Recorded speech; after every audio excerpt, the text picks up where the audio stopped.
Hello everyone, thanks for tuning into Liquid Talent TV today. Today's special guest is Sian-Pierre Regis, a friend who I met at Starting Block Social Innovation Fellowship a few years ago. And to my good fortune, we stayed in touch and are better friends than ever now.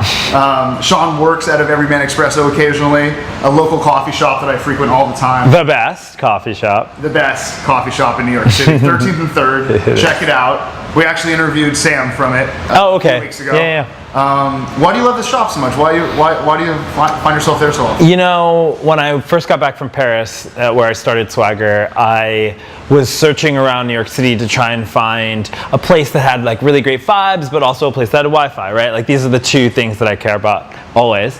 And and Everyman was at that place. And so I sort of stuck my feet in the sand. And Sam was just so great to sort of support me as Swagger started to grow, and so I'm just indebted to super grateful to him. Yeah, just so lucky. When Sean went to Colgate, went to Paris, and that's in that Paris move, things were starting to move forward for Swagger. Is that right? Yeah, so I was working at Viacom at BET before, and I was doing on-camera stuff for them for politics around the 2008 elections, and I just needed to get out.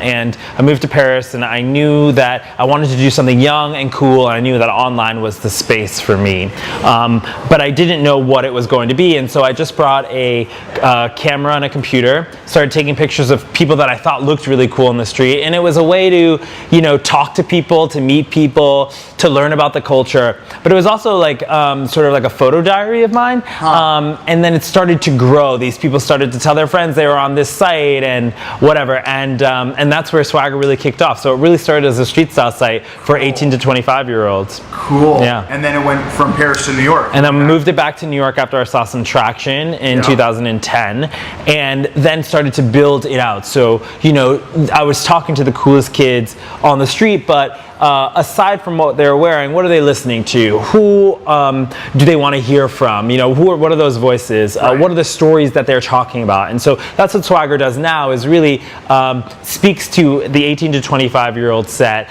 on everything that their social networks are talking about, from music to fashion to pop culture. Yeah, let's talk about the name Swagger, because it has such a splash, and there's a feeling that you get when you hear it or you say it.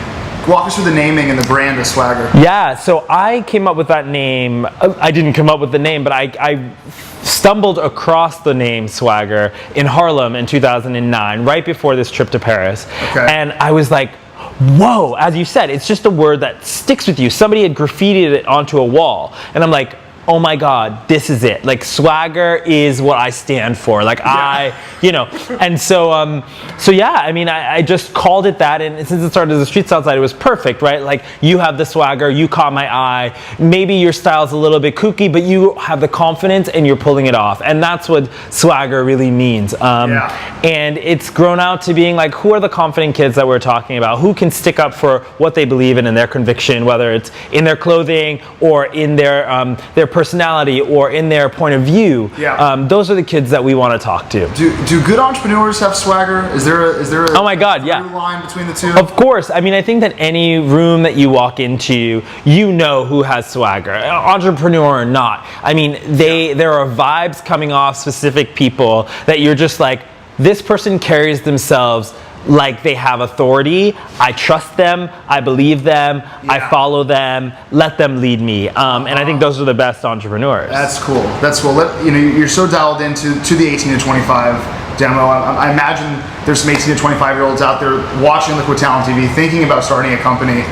What are 18 to 25-year-olds thinking about these days? Where is the pulse? Where is the trends? What are you seeing from that group? You know, I think they care a lot about how they are perceived. I think a lot of older people think that the 18 to 25-year-old set is vapid. and just sort of like careless and carefree. But I actually think that they are starting to care more and more about how people perceive them, what they believe in, like what their conviction is, because on social networks they're constantly having to tell people how they're feeling, who they are, how they feel about news, and so they're starting to like become more self-aware, which I think is great, and that's why a lot of young people are doing really great things, right? They're seeing gaps in the marketplace and they're saying like, crap, like I believe that I can change that. Like that's part of me. I want to make that change, and I can do it on $0 or I can do it on less dollars than these other companies are currently doing it on. What are the issues that they're facing? What are the issues that they care about? Is it legalization of weed? Is it gay rights? Is it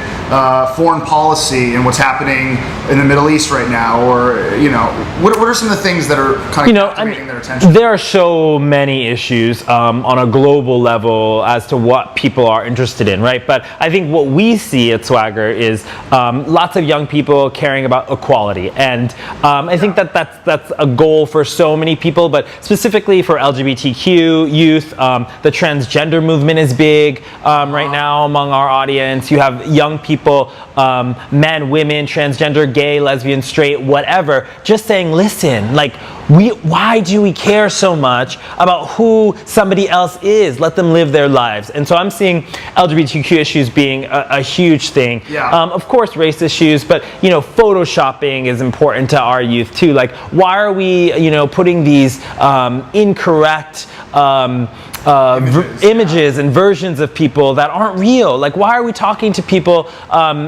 up here? Why aren't we talking to them here? Like, so fat shaming is big. Just random issues on a daily basis. Things that we see in the media that we're immediately like, this is not right. This is not true. This is a perspective, and I'm not going to stand for it. Let's dig into a little bit of social media. We've seen just such an explosion in the last 5 years in adoption and use, and people all over the web and all types of platforms. What's cool right now? Where is social media going? Where do you see it going? What's kind of the hot thing? Oh my God, who knows? I feel like social media changes every day, and it's so hard to keep up with what's new and what's hot. I still think Facebook is really great, and like I think it is the social plumbing of the internet. I think everybody is connected through Facebook. I mean, Instagram is probably the hottest app right now, social media wise. Showing people what you're doing and not saying what you're doing is really big. People love influence, don't they? They want their stuff to be heard. They want their stuff to be listened to.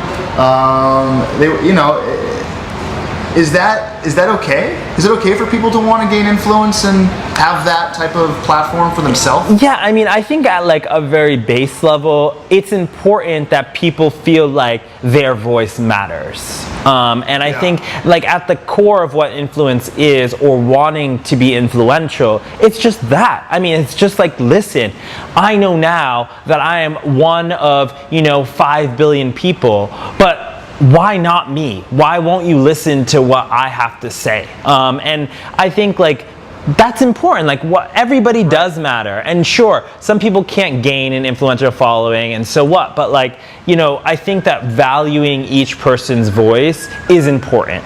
And if you work hard enough to like build that audience on your influence and your perspective, then kudos.